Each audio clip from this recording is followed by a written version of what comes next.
Okay, calling the 9:45 agenda to order. These meetings are being streamed live on YouTube. In the event that we have to end early due to technical difficulties, the committee will reconvene to discuss any outstanding business on Monday, April 3rd, 9:35 in this room. A public notice will be posted on our website. There will be a 2-minute time limit for testimony for the 10 a.m. agenda. If there are any technical glitches during your turn to testify, we may have to move on to the next person due to time constraints. We appreciate your understanding and remind you that the committee has your written testimony. If you're interested in reviewing the written testimony, please go to our website. You will find a link on the status page for each measure.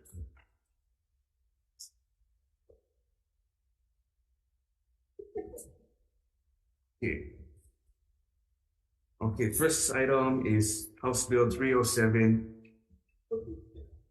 Recommendation is to pass with amendments, adopt LRB Tech amendments. Any discussion? Not Chair votes aye. Chair votes aye. Vice Chair votes aye. Senator Kino. Senator Coit. Aye. Senator Inouye. Aye. Senator Kanuha. Aye. Senator Kidani. Aye. Senator Kim. Aye. Senator Lee. Aye. Senator Marawaki. Aye. Senator Wakai. Yes. Senator Favela. No. Oops. And one excuse. Your recommendation is adopted. Thank you. Next item, House Bill 308. Recommendation is to pass with amendment, adopt LRB Tech amendments. Any discussion? Okay, with 12 members present, any reservations? Any opposition? Recommendation adopted. Okay, next item, House Bill 386. We're going to defer until we can include all three branches. Next item, House Bill 547. Recommendation is to pass with amendments, adopt LRB Tech amendments. Per testimony from Department of Human Services, amend to allow Department to contract the 67 licensed child care centers as opposed to the 550 individual child care workers, and effective date to 2050. Any discussion? Okay, with 12 members present, any reservations? Any opposition? Recommendation adopted. Thank you. Next item, House Bill 607. Recommendation is to pass with amendments, adopt LRB Tech amendments per DOE tax, amend to establish DOA as the certifier of the tax credit, delete subsection G on page 4, lines 18 through 20, and apply to taxable years beginning after December 31st, 2023, and also to amend the definition of producer to explicitly apply for in-state producers only. Any discussion? Okay, with 12 members present, any reservations? Any opposition? Recommendation adopted. Thank you. Next item, House Bill 612. Recommendation is to pass with amendments, adopt LRB Tech amendments, and per DOE tax, delete tax liability based on page 2, line 11, and delete subsection E. Any discussion? Okay, with all members present, any reservations? Any opposition? Recommendation adopted. Thank you. Next item, House Bill 617. Recommendation is to pass with amendments, adopt LRB Tech amendments, and per Hawaii Dental Association, amend to include a dentist from each county in the working group and effective date to 2050. Any discussion? Okay, with all members present, any reservations? Any opposition? Recommendation adopted. Thank you. Next item, House Bill 948. Recommendation is to pass with amendments, adopt LRB Tech amendments. Any discussion? Okay, with all members present, any reservations? Any opposition? Recommendations adopted. Thank you. Next item, House Bill 1033. Recommendation is to pass with amendments, effective date to 2050. Any discussion? Okay, with all members present, any reservations? Any opposition? Me? No, the mic is only for the TV. It's not that. It doesn't work out here.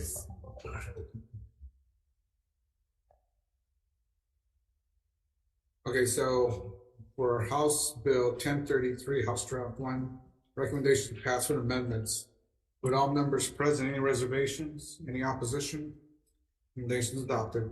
Thank you. Next item, House Bill 1148. Recommendation is to pass with amendments, adopt LRB Tech amendments, amend to establish the FTE as a temporary position in the governor's office, and the effective date to 2050. Any discussion? Okay, with all members present, any reservations? Any opposition? The recommendation is adopted. Thank you. Next item, House Bill 1245, recommendation is to pass as is. Any discussion? Okay, with all members present, any reservations? Any opposition? Recommendation adopted. Thank you. Next item, House Bill 1248, recommendation is to pass on amendments, adopt LRB tech amendments. Any discussion?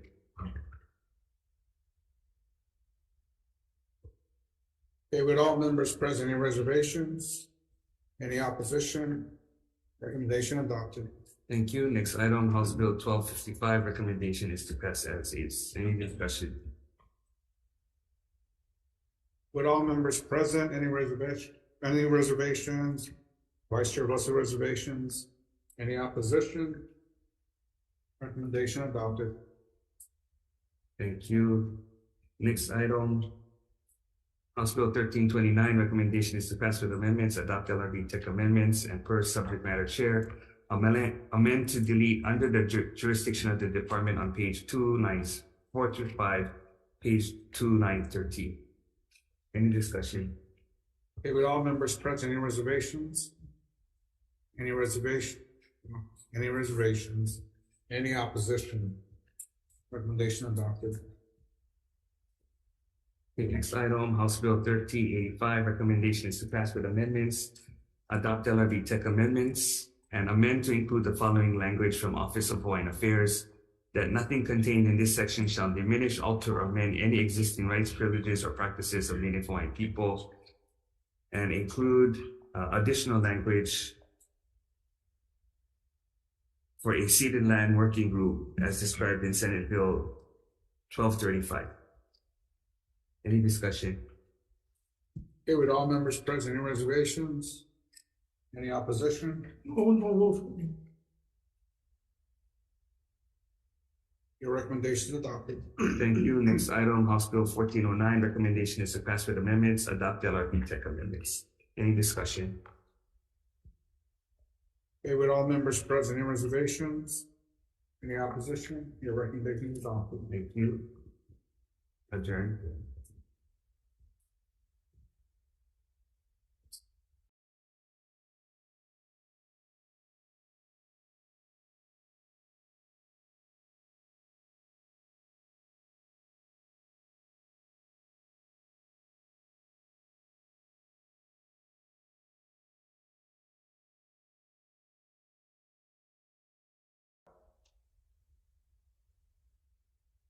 Okay, calling the 950 agenda to order. Item House Bill 852, we're going to defer to April 3rd, 9:35 in this room.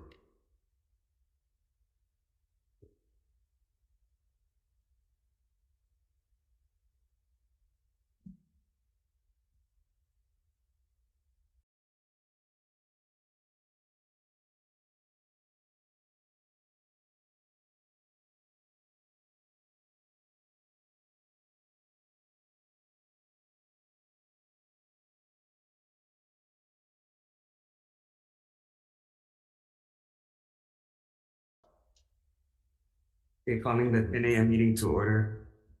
We have GM 531, Governor submitting for consideration and confirmation as the Deputy Director for Budget and Finance, Sabrina Nasser, term to expire December 12, 2026. December 7, 2026.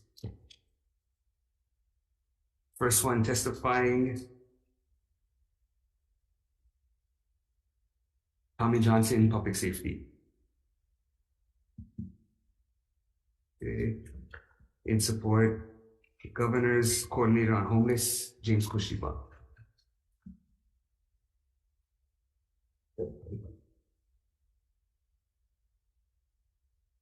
Don Chung, DLNR.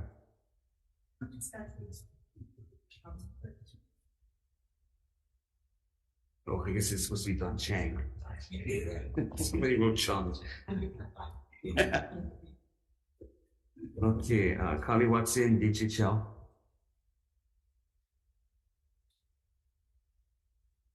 Jade Butai, Department of Labor.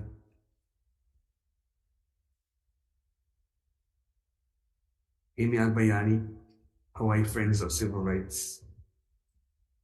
Good morning. Aloha. Thank Aloha. you for this opportunity to testify. I'm representing the Hawaii Friends of Civil Rights in strong support of Sabrina Nasir. I've worked with her since 2020, and I'm confident she will be a responsible and competent deputy. She has relevant, excellent, and extensive academic qualifications, work experience in state executive and legislative organizations, as well as educational institutions and nonprofit agencies. I first met Sabrina in 2020 when she was hired on staff on a COVID-19 federal grant to outreach to immigrants, including limited English proficient persons. Like many organizations receiving grant COVID funds, there were time constraints, management, budget, personnel issues, and community partnerships. Sabrina was given many tasks that she completed in an inclusive and effective way. I was able to work closely with Sabrina and other staff and volunteers to meet program goals and budgetary requirements. I also had contact with her after the project when she joined the governor's budget and policy staff, and also when she was a volunteer with a number of our community groups.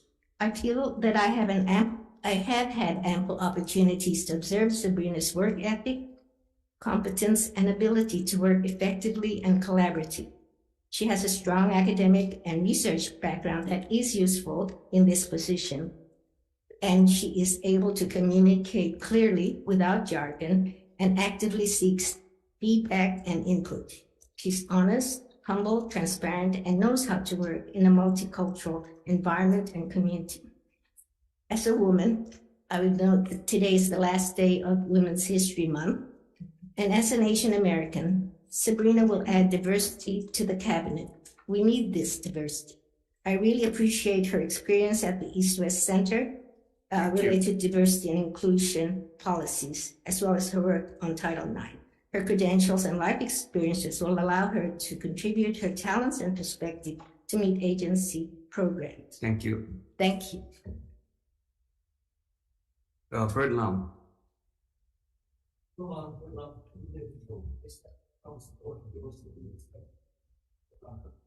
Thank you. Bettina Mock. In support, Rebecca Soon. In support, Jan Rumi.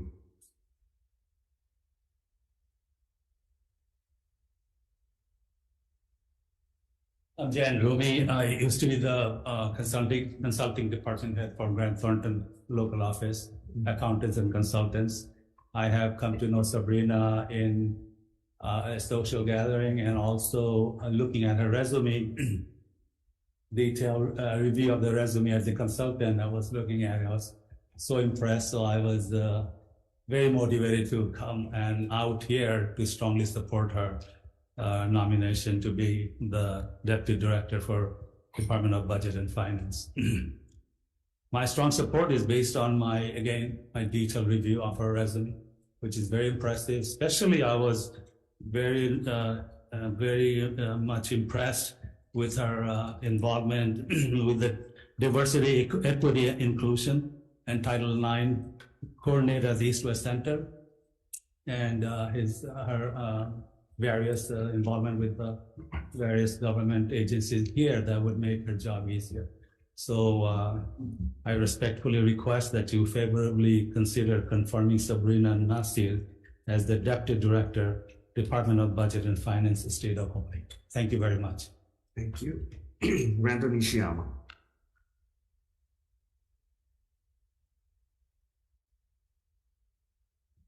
We'll bring out the big guns. Good morning.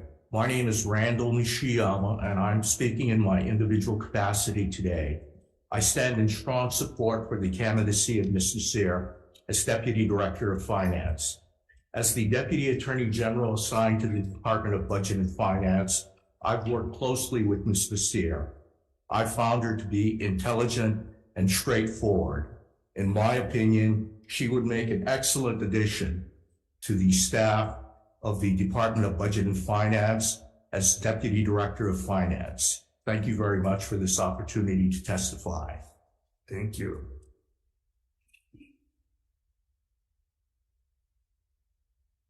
Neoling Silliman. Good morning. Good morning, Chair Del Cruz, Vice Chair Keith Agaran, and members of the committee, William Silliman, and I'm here to testify in my personal capacity. I've known Sabrina for many years when she was assigned to DCCA, and I was the business management officer there. She was a session hire for Ways and Means. I was very impressed by her ability to do analysis as she tackled all the budget request items that we had submitted. The questions that she had posed to the department were on track, on target, demonstrating an understanding of state budgeting. And I might not have had the opportunity to work with a lot of legislative budget analysts, and two stood out for me. She was one of them.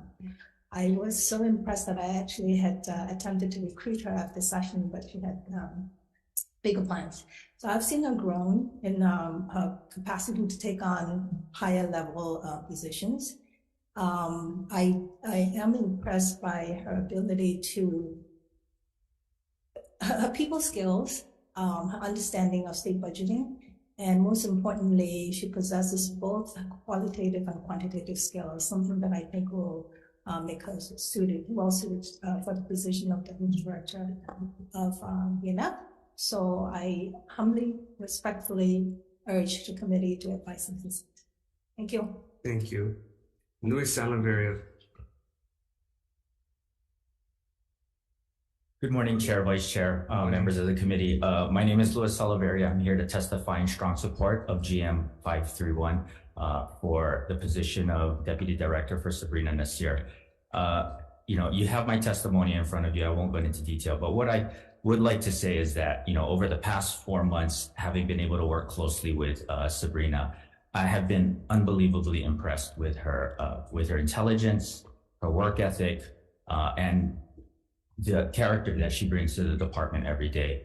And I would just like to say that, she is one of those rare gems that has worked her way through the system and through the state's budgeting process. And, if given the opportunity, stands to be one of the best we'll ever see. Thank you, Chair. Thank you. Joseph Campos.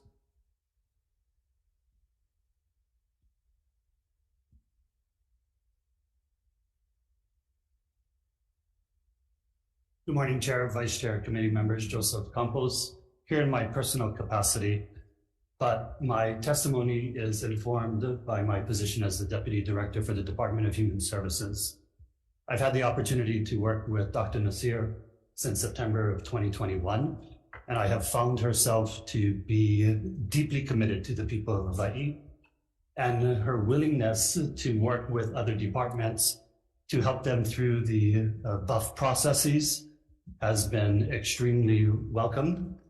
And, that's within the last 4 years, or the last 4 months. And I want to just stress the fact that Dr. Nasir has always shown herself capable and willing to share her experiences and her knowledge and work with departments to go through the BUF processes. Thank you. Thank you.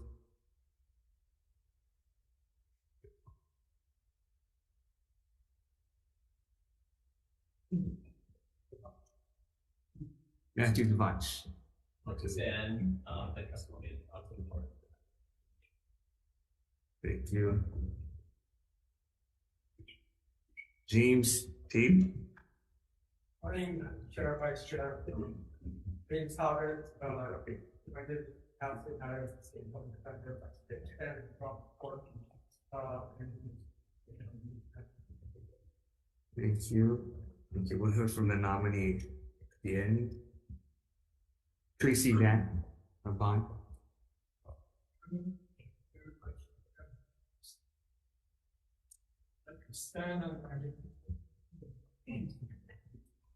Thank you. Kelvin Azama. Stand on my Thank you. Anyone else wishing to testify in person? Please come forward, state your name. Chair, Vice Chair, my name is Bettina Mock. I apologize for being late when my name was called. Committee members, I stand in strong support on my written testimony as an individual.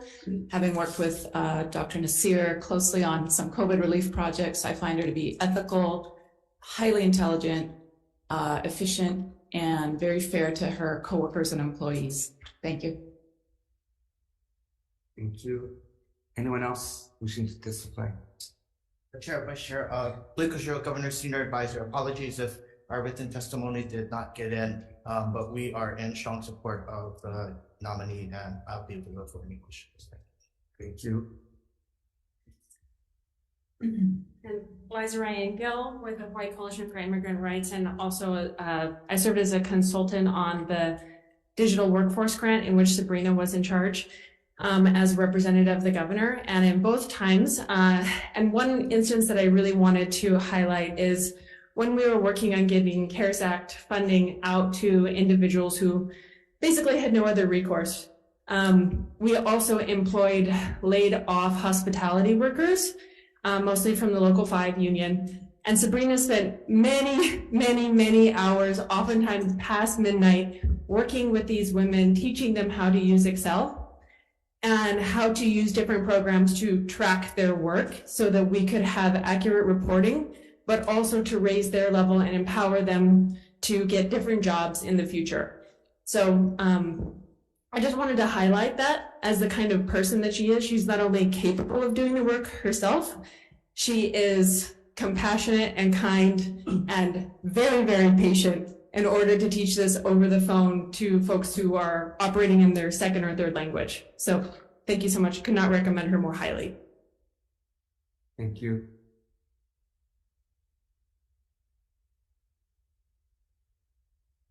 Chair, Vice Chair, members of the committee, Sharon Hurd, Department of Agriculture. I'm sorry to get my testimony, but I stand in strong support of Sabrina. I started working with Sabrina in my previous job. When the pandemic hit, we had so many opportunities for federal grants, it was hard to see our way through. And as the governor's appointee for the federal grants process, Sabrina was really helpful. You know, I'd call her up and I'd say, did anybody apply for this grant? Because it's out there, I'd like to try. She was always helpful. And I think I'm looking forward, hopefully, that we can both work together in this new administration. Thank you. Thank you. Anyone else?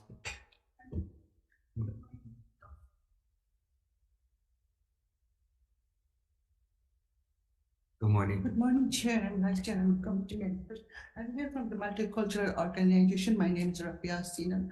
I'm strongly support the candidacy and also for the young generation can inspire from her. The career can start from here. I strongly support her. Thank you. Thank you. Anyone else? Sure. Thank you. Okay, we have two people on Zoom. Catherine Belling. Morning. Hello, good morning. Thank you for having me via Zoom. So I have known Sabrina for over 12 years, and you've heard how her professional career has spanned, and I just wanted to personalize her a little bit and just say that she just has been extremely empowering, a compassionate person. I've seen how hard she works on the job and also just how organized she is in her own time. And I think she will be a wonderful addition to our state government, and I am strongly in support of her nomination. Thank you. Thank you. Liza Ryan Gill. Oh, you already spoke. Okay, you were registered for Zoom. Is there anyone else on Zoom? No, Chair. Okay. Now we'll hear from the nominee. Good morning.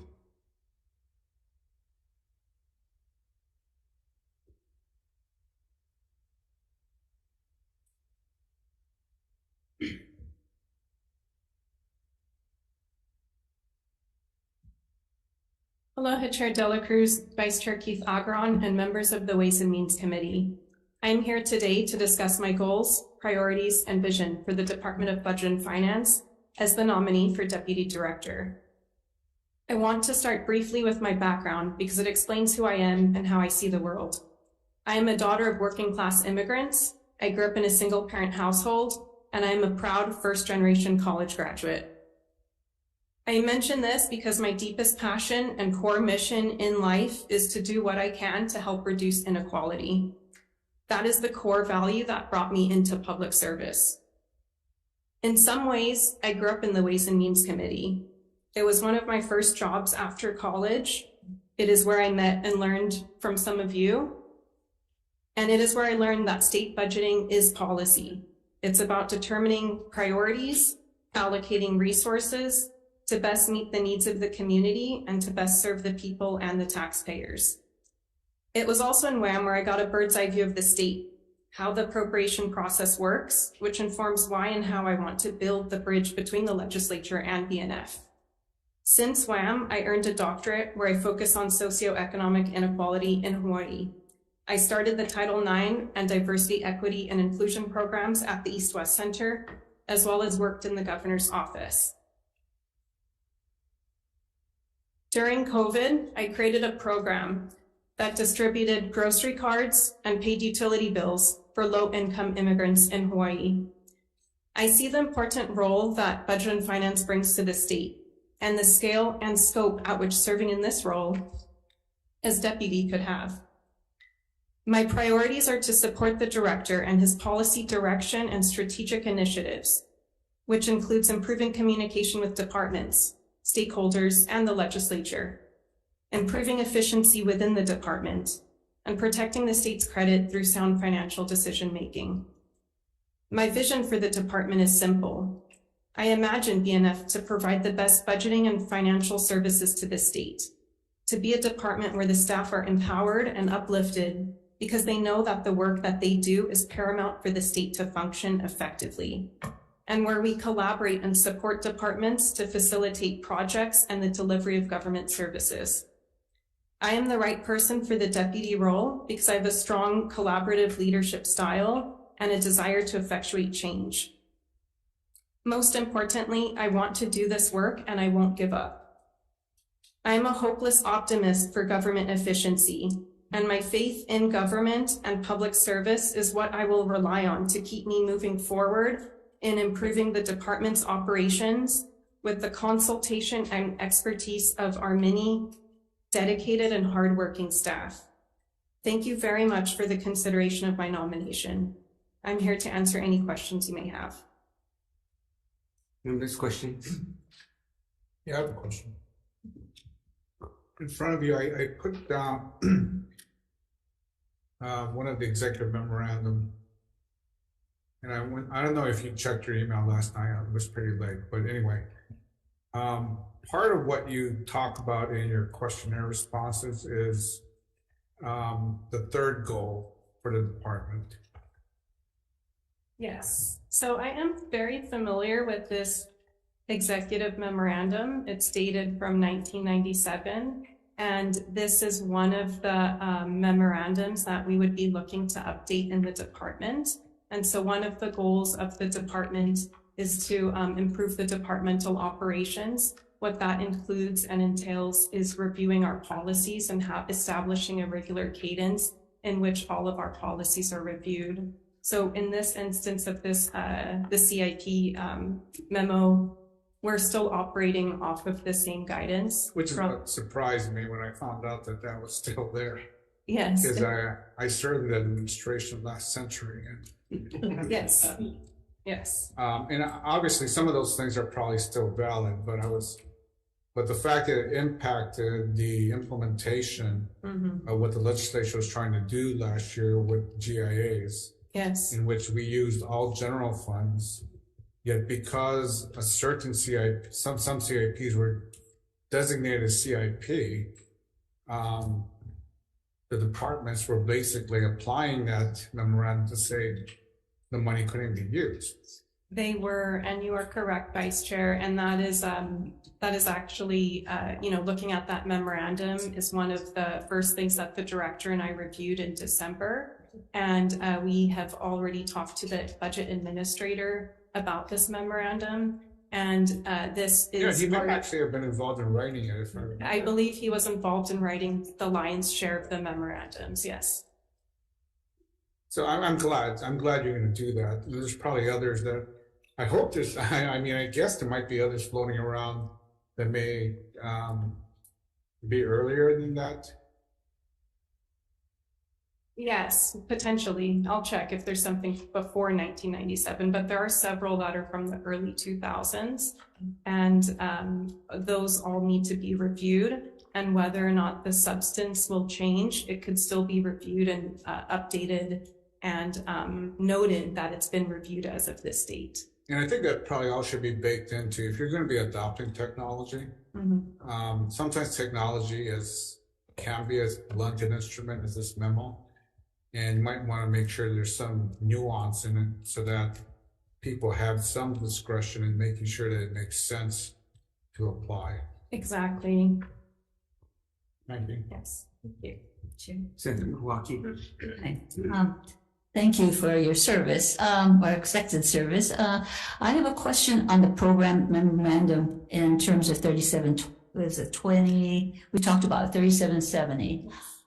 You were in the past administration as well. We talked about the governors at that time talked about task force to respond to the new normal, looking at departments across the board, and also the effectiveness of really transforming government. What has been done since, and have you picked up the pieces of the program memorandum?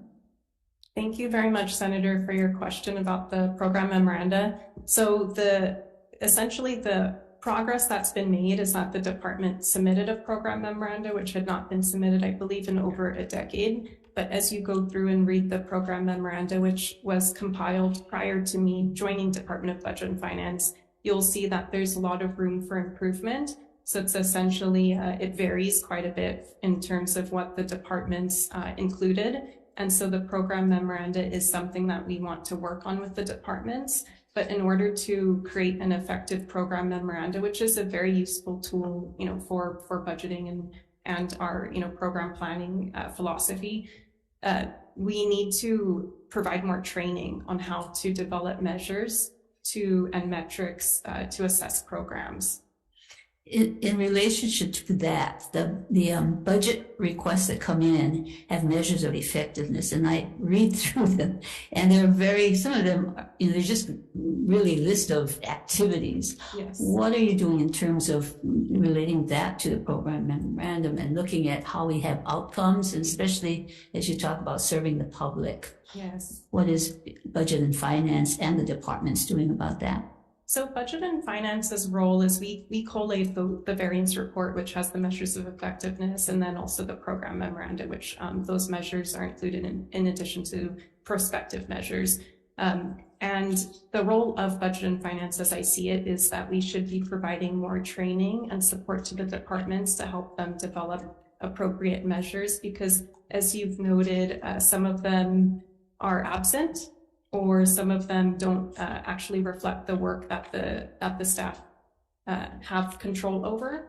And there just needs to be a more concerted effort that's guided by training to help us determine measures and metrics to assess our government performance. So is there action in terms of working with the departments now to look at what they're doing, what their measures of effectiveness are, outcomes are, and hooking that into the program memorandum? There was interaction with the departments prior to me joining Department of Budget and Finance, and that's how they put together the prior program memoranda, which is still very hollow in some ways. And since then, I've reviewed the program memoranda with the staff that compiled it, and we decided that we're going to focus on a pilot within BNF first to revisit our own measures of effectiveness and go through the thought exercise of what that would look like in consultation with our administrators. And so we do have a dedicated staff working on that pilot program, because we need to have an understanding of what has worked and what processes enable the department to come up with accurate measures. But in the summer, after the legislative session adjourns, we do plan to facilitate trainings for the departments. And just as a related topic, documents are really important. And I know that we've talked about the shredding of documents when we were in WAM before. And I'm just wondering what kinds of safeguards or what do you plan going forward if someone told you to shred documents that were in a position higher than yours? And, what would you do and how would you handle it? Thank you for the question. I would follow the records retention laws and policies.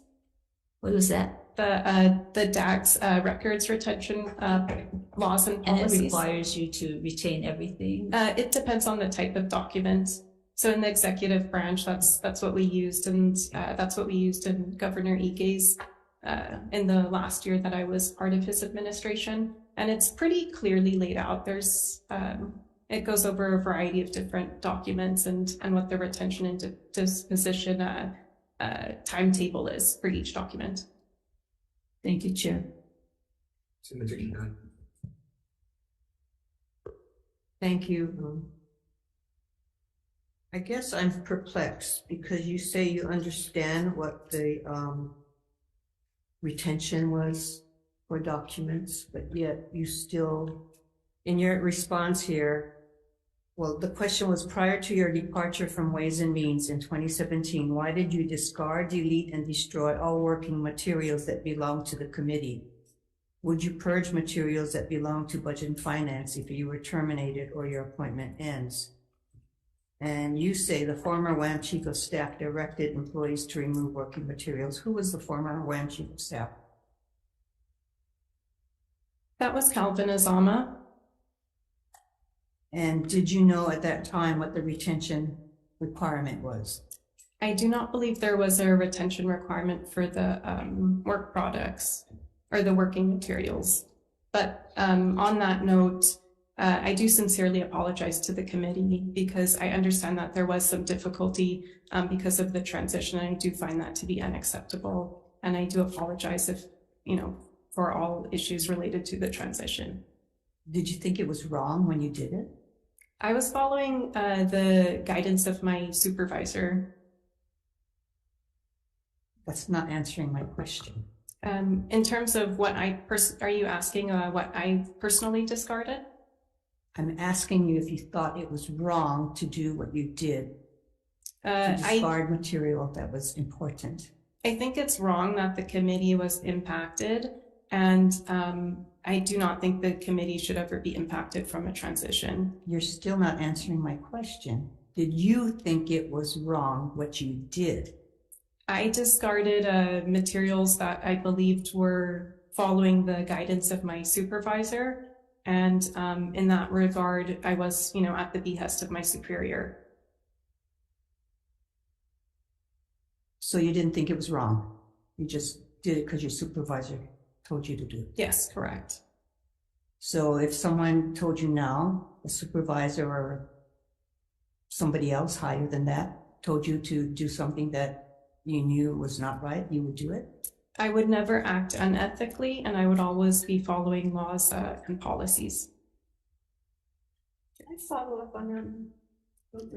So there's a difference between following the laws and what you think is ethical. So can you explain that? Because in one sense, yeah, there's the law, but in another sense, there's ethical things, and that kind of tells us, the kind of person that you will follow. Because sometimes you're going to be asked to do things that may not be with the law, and that's clear, but there are some things that ethically might not be right. So can you expound on that? Yes, I agree that there's a difference between ethics and what's codified in the law. And I, make it a strong point to never act unethically. I understand that I'm a public servant, but I do apologize for the transition materials and that there were materials that were no longer available for the committee.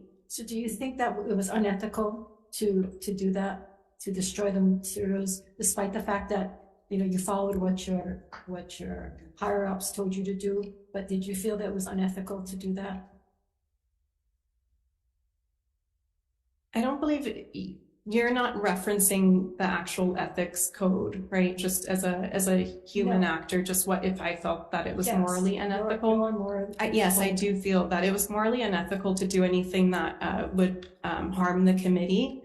And it's come to my understanding that that did harm the committee. You didn't realize at the time that it would harm the committee? At the time, when I was in Ways and Means, I believe there were materials that were left, but I've come to realize that there were not, and that the committee was harmed.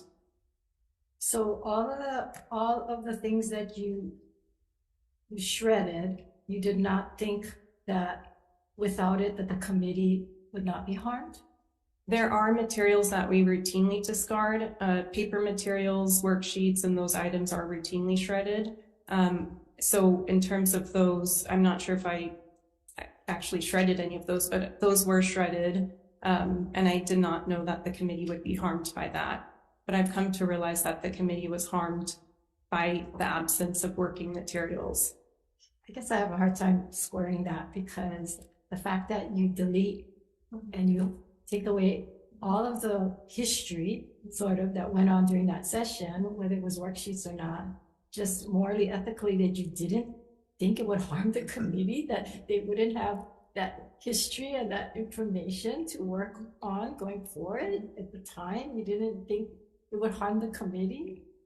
Yeah, so when I left WAM, I did believe there were materials, but I've come to realize that there were none and that it had harmed the committee. Okay, whether it was none, the ones that you deleted, you didn't think at the time that deleting all of that wasn't going to harm the committee in some way, because they would be left rudderless without knowing what went on. I served as you know, because you worked on my Ways and Means staff, coming in, trying to get the information, because as you know, sometimes I came in as WAM chair late in the year, and the session was starting in January. It was like November. And so without any information or even partial information, we're harmed. I mean, is that logic not? I do understand the logic. In WAM, it was routine to discard materials after session every year. And so there was some routine cleanup, but to be honest, I don't think it matters what my experience was. What matters at the end of the day was that the committee was harmed because of the lack of materials, and that should have never happened, and that is unacceptable. I think what matters is your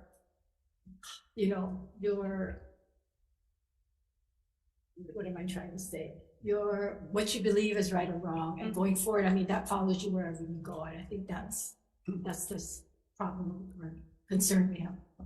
Yeah, thank you. Yeah, and So at the time when supervisor, who was the head person over your supervisor at the time? I reported to the chief of staff, who reported to the chair.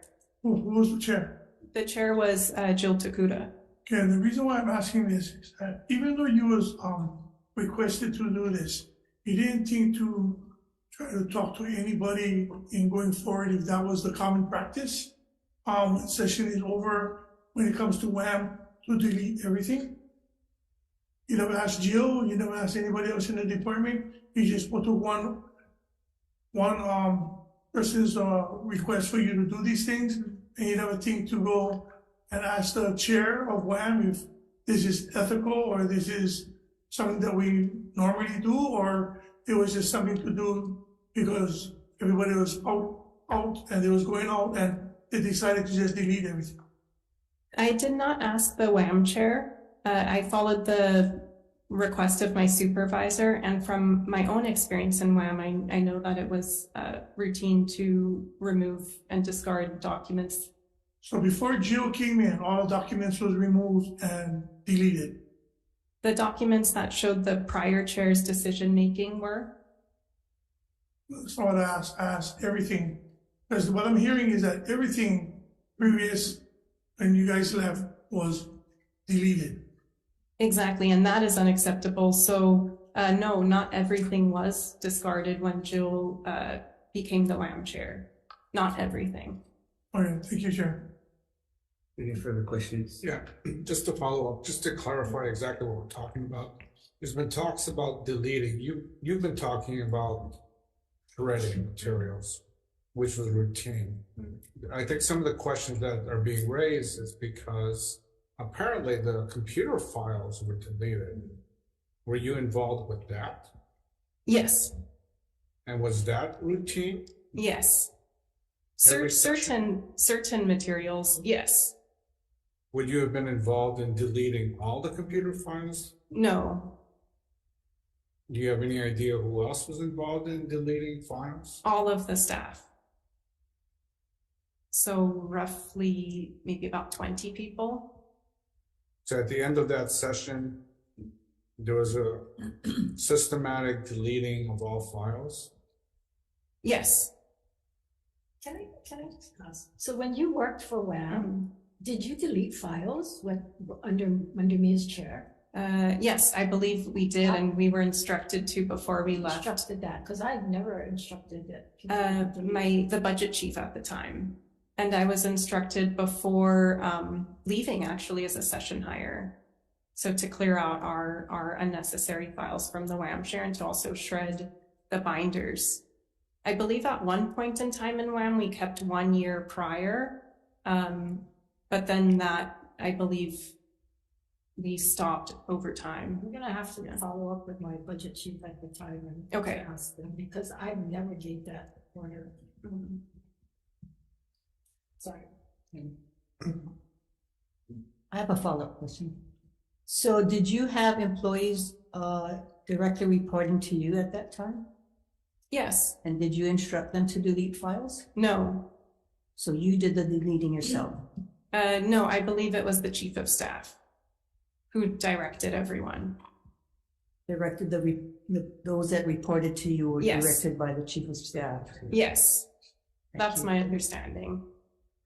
That's your understanding or that's your knowledge? So your knowledge is you did not instruct anyone to delete files? Correct. And I think it might be a fair point to offer that I was in California during the first half of the transition, and that is potentially why the chief of staff instructed the staff. And so when I came back from California, the transition was in full swing. And at the time that the files were being deleted and those that you deleted, you knew that there was a law that required a retention of certain things? No, I do not believe the Senate follows the DAG's retention policy and that the executive agencies follow. You didn't believe or you didn't know at the time? I was not aware at the time. But you didn't go and follow and ask? No, I just listened to the instructions from my supervisor. And not the chair? Not the chair. Thank you. Any other questions? Just wanted to clarify one thing. So manuals, and are they part of the routine in deleting all manuals? The budget analyst manual is the manual that I was in charge of, and that should not have been deleted. No, yeah, there was nothing on the hard drive. I think all hard drives were all deleted and most materials were all shredded. That is unacceptable. Any other questions? Different subject. Senator DeQuinn. Thank you. So you said that you were directed to delete the files. What bothered me now is that you said it doesn't matter, but at the end of the day, it matters. What you mean by that? If data is important to us, when I first came into this building, I had files of the prior individual. So subject matters in my district mattered to me. It mattered to my constituents. So at the end of the day, because BNF is such a very important department, it matters to me that you did not take the initiative to go above the chief of staff to say, are you guys sure? Because you've worked for several different WAM chairs, didn't you? Correct. And And I cannot believe you guys would be directed to shred or delete important stuff, which was data that allows us to compare prior years of budgets. How do you, for me, it's like, it's an instinct thing at that point. If somebody tells me to just dump, shred, or delete files. I want to offer one clarification is that the shredded documents were publicly available at the time, and that was why we shredded. It was also a space and capacity issue because we physically didn't have space to have multiple sets of binders. In terms of your initial point, for me, what matters is that the committee was impacted, which I've learned, and I find that to be just unacceptable, and I am very apologetic about that. So Sabrina, the deleting of the files does not take up space. So why would you guys not back it up on the hard drive? The files were recoverable, and they are backed up in Senate data systems. And they could be retrieved. They could. Thank you. Thank you, Chair. Okay, well, we can clarify with IT, but that's not, they had a difficult time retrieving documents. So they can be recovered. They can be recovered. They can be recovered, and I do have a statement that I can share from John Shimabuku, who was the director of data systems at the time, and I can I actually have it. I should have printed it, but I do have a statement that says that the files are recoverable, and that they could have been restored, and that at the time he was not contacted. Okay, well, maybe before we decision make, we can recess and then have the clerk come in so we can clarify. Okay. Send it to me. Thanks. Just following up on this, we're in the weeds on a lot of different aspects of this question of data and files and all that stuff. But fundamentally, I mean, in your new role where you're starting in a new department, just prior to session starting in a new administration, which is very similar to a new chair taking over a large committee in the legislature. If you were to go in and there wasn't anything accessible, no data, no scheduling, no format for how the whole place is supposed to work, I imagine you feel pretty frustrated. Correct. So whether the legal questions and whether who told who what and all those sorts of things aside, fundamentally, it seems like it just wasn't a good idea. Correct. Would you say it's a learning experience? Absolutely. Yeah, and I should have checked our electronic files when I left, and I did not. And it was under the purview of the chief of staff, and he was our transition lead, and I could have, checked the files, checked the materials. And let me follow up with one other thing that's just on a different line of questions. I think in my years here, I think one of the most frustrating things is often the legislature hearing from the community their priorities of homelessness, housing, transportation, healthcare, all these things for which there's enormous effort put in by the legislature to appropriate funds or pass legislation or whatever it is. Often these things, once the legislature adjourns, the administration is expected to run with. Often that means getting money through BNF on a fairly rapid pace to deploy for whatever the priority is. It's often difficult, at least historically it seems, to have transparency into what happens in that process. Funds sort of go into the black hole of BNF. And sometimes between the time the budget bill passes or other bills pass and the time you get a fancy letter from the governor saying funds have been released for whatever it is, it could be sometimes weeks, months, years, and there's often very little ability to understand without having to inquire repeatedly what the update is. Is there a holdup? What could that be? Is it something that's easily fixable on our end or your end? Or do we need to get an AG involved to reinterpret things? all these things are incredibly frustrating, and not so much for us as it is for the public, who I think are expecting something to happen. So I guess my question is, in addition, and I think this was touched on in one of the early answers and a little bit in one of your answers where you speak to transparency and efficiency, have you guys looked at, or are you looking at other states and other municipalities where systems are in place and functioning right now, which provide real-time, minute by minute updates for how something's progressing through that process, so that whether it's the public or us, we can see, okay, it's on, this particular person's desk, figuratively waiting for some sort of approval or being reviewed for a specific thing. And often there's notes that are put in by whoever those people are that are processing that, saying, in this case, we found an issue with whatever, so that's what's being reviewed. That kind of real-time analysis and transparency would be super helpful. Yes. Is that something that's actively possible here, in progress, being looked at? It's envisioned, and it's something that we would all really benefit from, but it's going to take some time to get there. Our systems are very archaic, but one of the goals for myself and the director is to really modernize our system and to improve our communication through regular updates. Is that something that's we're going to get to that eventually, or is that actually Yes. It's in some sort of planning process now or calendar now? So we are actively working to update our financial system.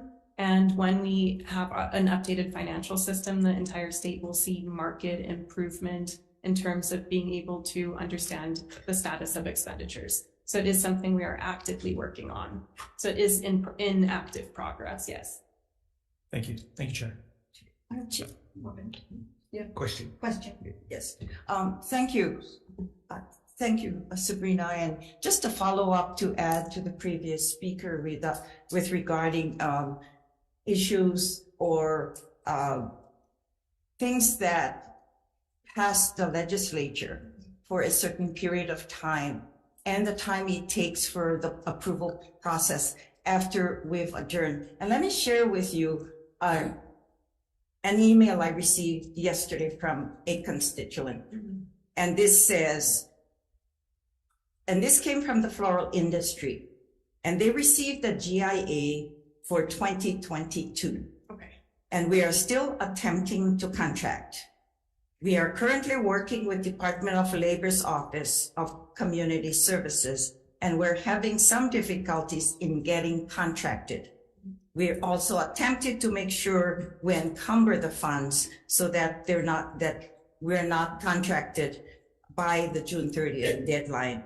They could lose the funds. And I'm sure that this is one of several, because I've also received questions to assist as well, coming from different areas in our state for the applicants. And so, this is very troubling, because I think we went through this process these last several years of how the GIAs, where does it go first with the approval? And then where does it go next? And why do I guess, those that receive the nonprofits have to go through all these, all of these pieces of following up, who is going to finally, and where do they get the approval? So it's very cumbersome, but I hope that we don't end up not making sure that these funds don't fall off the ladder and the point, because, it's subject to, unencumbered funds. And so, GIAs will pretty much not get into the hands of these nonprofits. Yeah, thank you. The GIA process is really important. I know that a lot of community members rely on it. All big people of my faith. This morning, the Senate convened at 11:30. Members of the Senate, please assemble in the Senate chambers in 30 minutes. And we will work on figuring out the best way that process can be executed.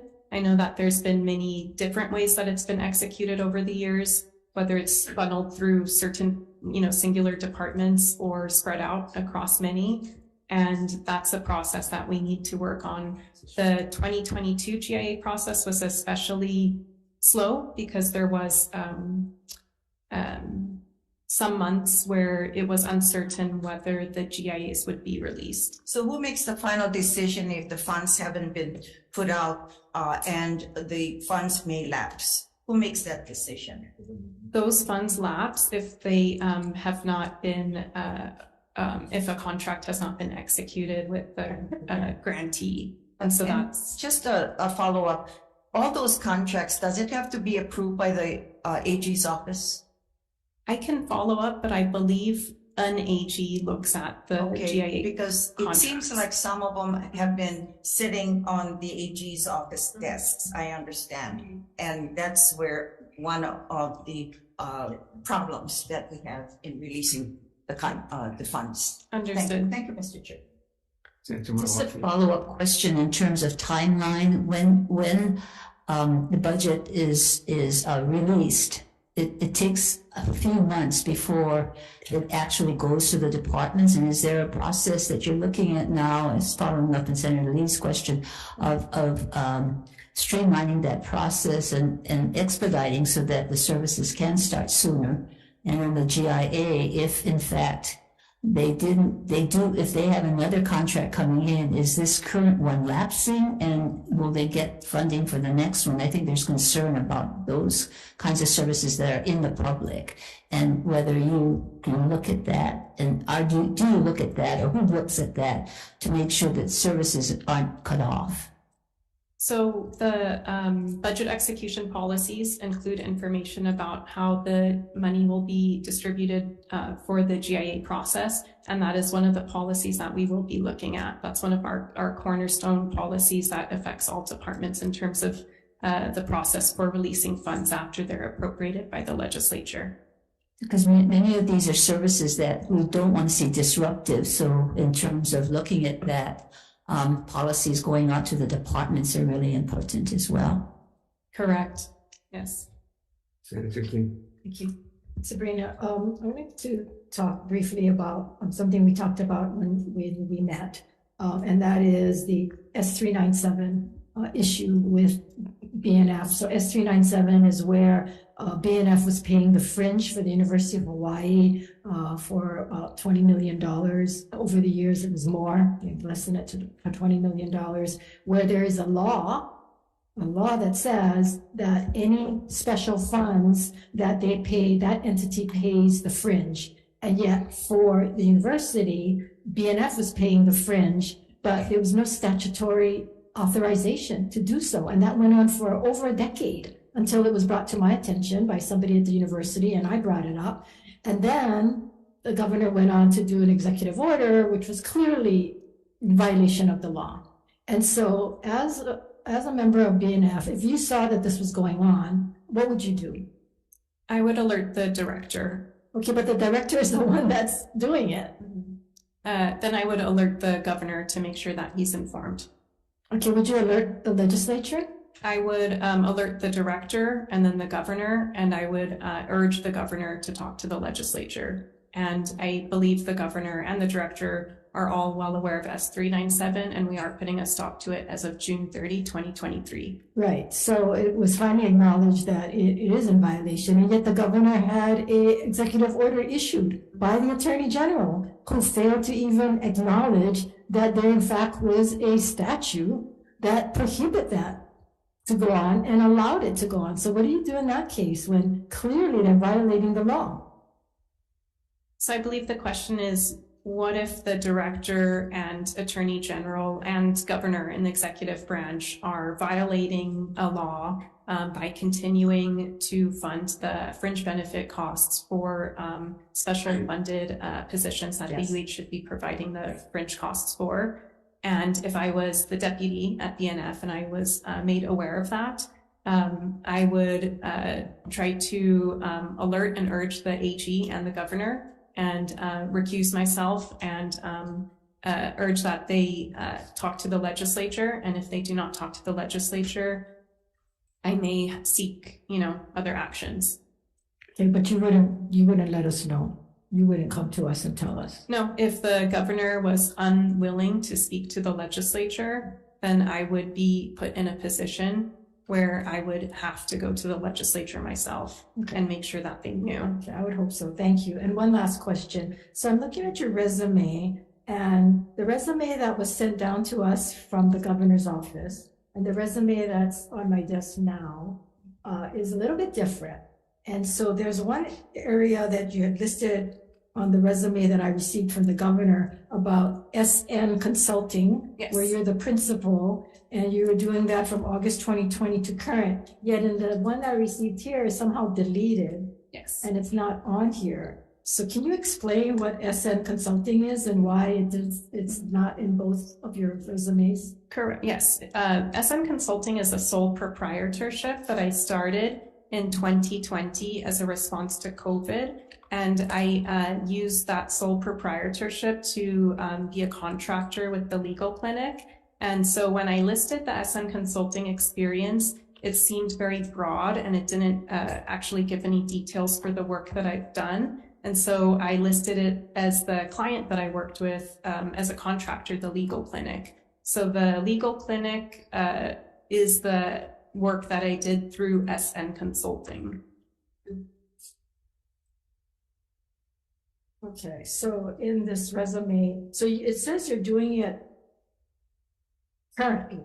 Yes, so it is an active license and I plan to just have it as an active license, but I do not have any clients. Okay, and so you don't intend to have any clients?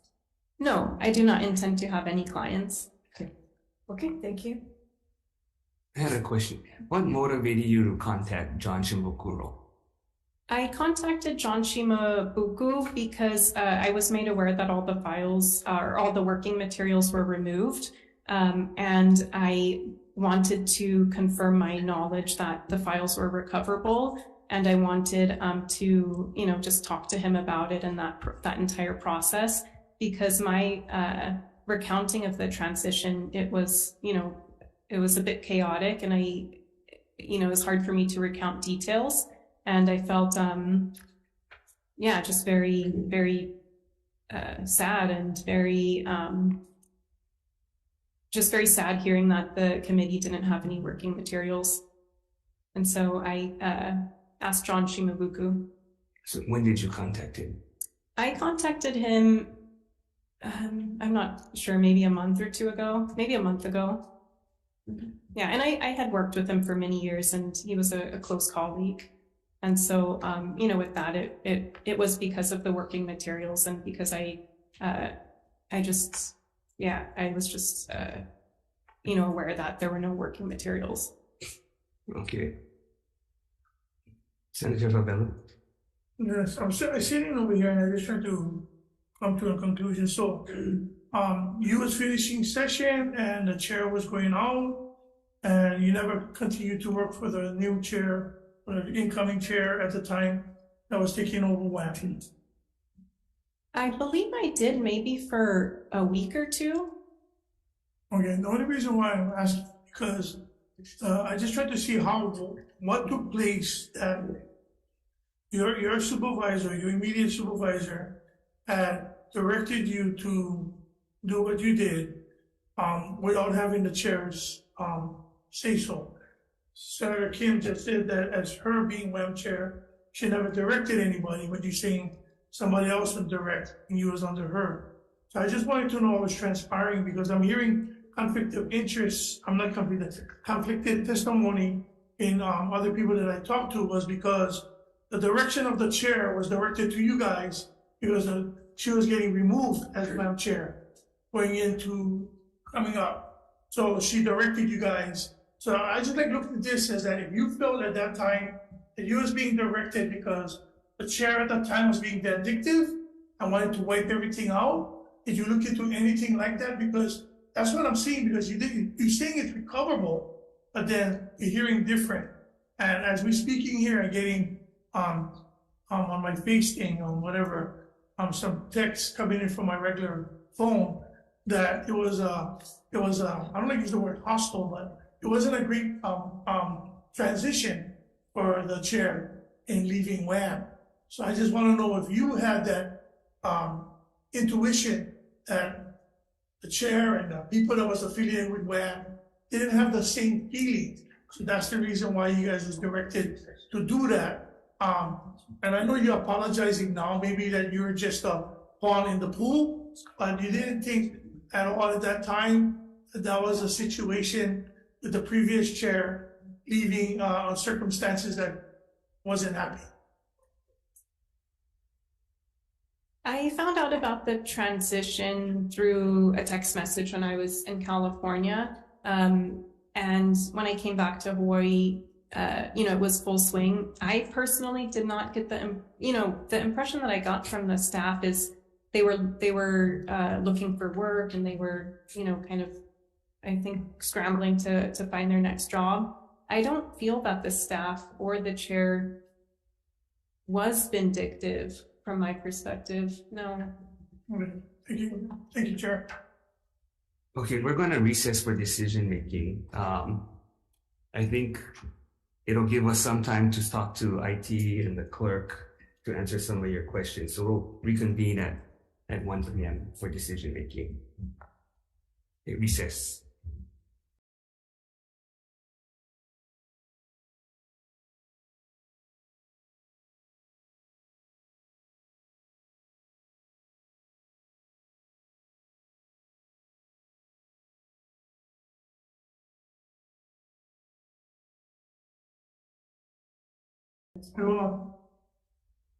Okay, calling the meeting back to order. So I got a call from the governor's policy advisor that the nominee would like to make a clarifying statement.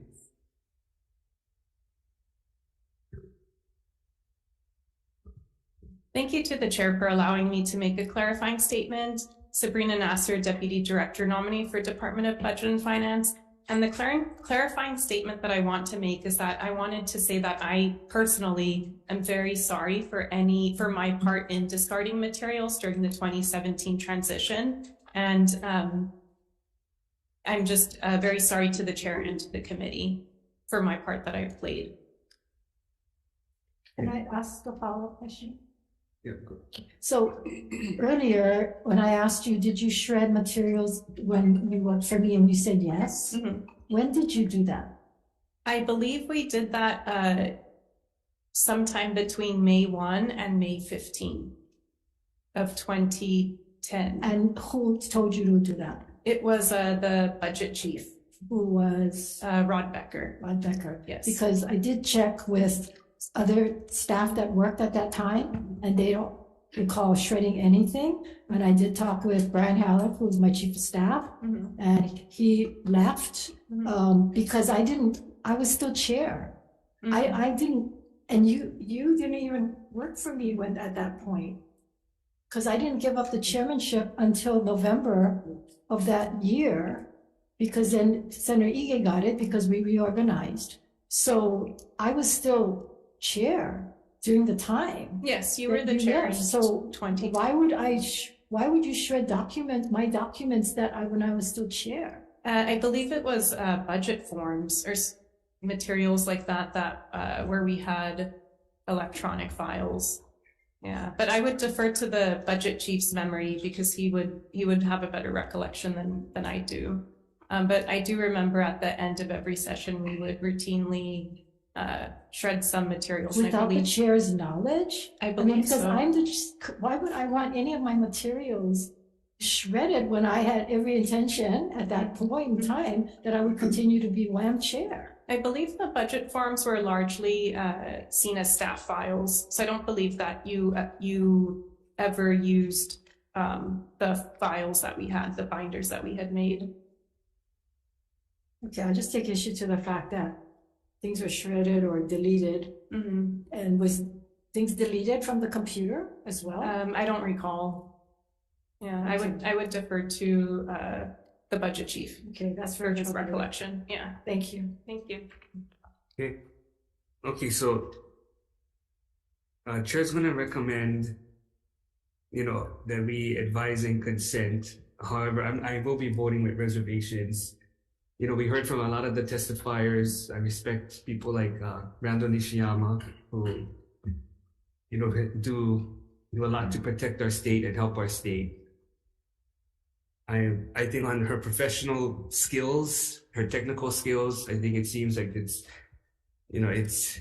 reaches the requirements of what the job requires. However, I do have concerns about question number, I think it was seven. So therefore, I'm going to be voting with reservations. Any other discussion? Okay, if not, chair votes with reservations. Oops, sorry. The chair votes with reservations. I'll vote aye. Senator Aquino. Aye. Senator Hoyt. Aye. Senator Inoue. Oh, sorry, excuse me. Aye. Senator Kanuha. Aye. Senator Kidani. Reservations. Senator Kim. Aye. Senator Lee. Aye. Senator Manawaki. Aye. Senator Shimabukuro. Aye. Senator Wakai. Yes.